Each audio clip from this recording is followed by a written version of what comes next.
میں اسلام قبول کر لوں گا، ورنہ اسلام کے بغیر ہی دنیا سے چلے جاؤں گا، مجھے اسلام کی ضرورت نہیں۔ اگر ایک شرط تم منظور کر لیتے ہو، اسلام قبول کر لوں گا، آپ کے ہاتھ پر ہاتھ رکھ کر بیعت کر لوں گا۔ نبی صلی اللہ علیہ وسلم نے پوچھا وہ کیا شرط ہے؟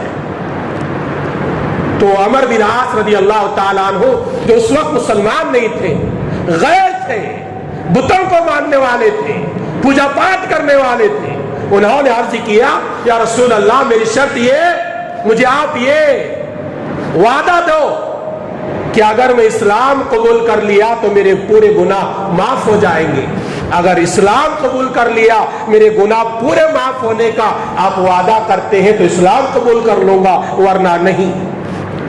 تو آپ صلی اللہ علیہ وسلم نے فرمایا یا عمر اما علمت ان الاسلام یہدم ما کان قبلہ، اللہ کے نبی صلی اللہ علیہ وسلم نے فرمایا عمر بن عاص کیا تم جانتے نہیں ہو اسلام ایسا پوتر مذہب ہے، اتنا پاکیزہ مذہب ہے، اسلام سے پہلے جتنے تم نے گناہ کیا چاہے چھوٹے بڑے جان کر انجان میں، اسلام قبول کرنے کے بعد پورے تمہارے گناہ معاف ہو جائیں گے۔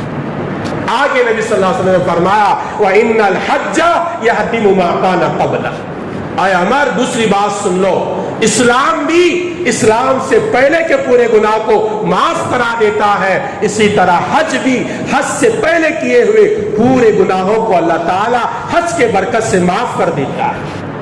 آگے فرمایا وَإِنَّ الْحِجْرَةَ تَهْدِمُ مَا كَانَ قَبْلَهُ، اور اللہ کے لیے ہجرت کرنا یہ بھی ہجرت والا عمل بھی آدمی کے ہجرت سے پہلے کے پورے گناہ کو معاف کر دیتا ہے۔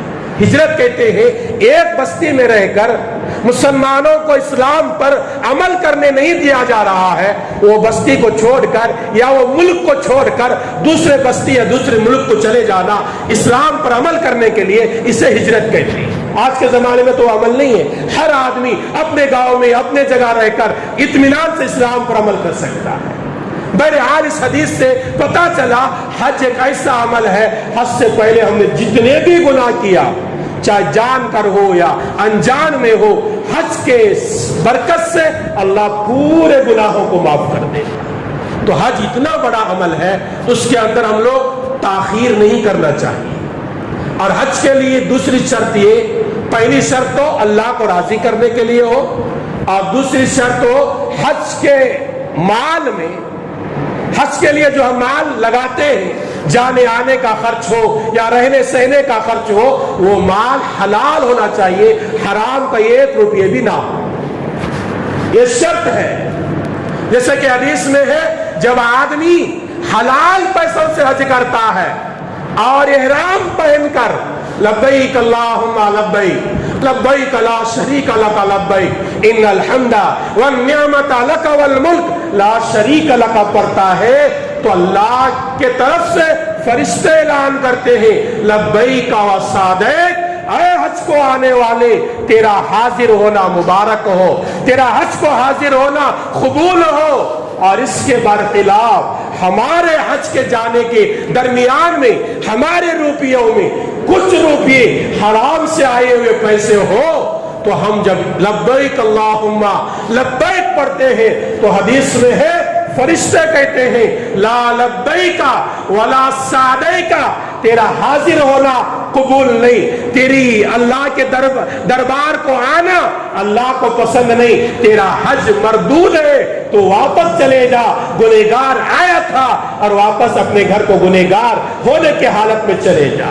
اس لیے حج کے جانے والے لوگوں کے لیے اللہ کو راضی کرنے کے لیے پہلا نمبر ہو، اور دوسرے نمبر پر ہمارا مال حلال طریقے سے ہو۔ اور حج ایک بہت بڑی عبادت ہے، تو 1-2 جمعہ میں اس کو چلنے والا نہیں، میں سمجھتا ہوں 3 یا 6 مہینہ آدمی جمعہ ہمیشہ کرتا بولتا رہا تو حج کے فضیلتوں کے بارے میں احادیث ختم نہیں ہوتے۔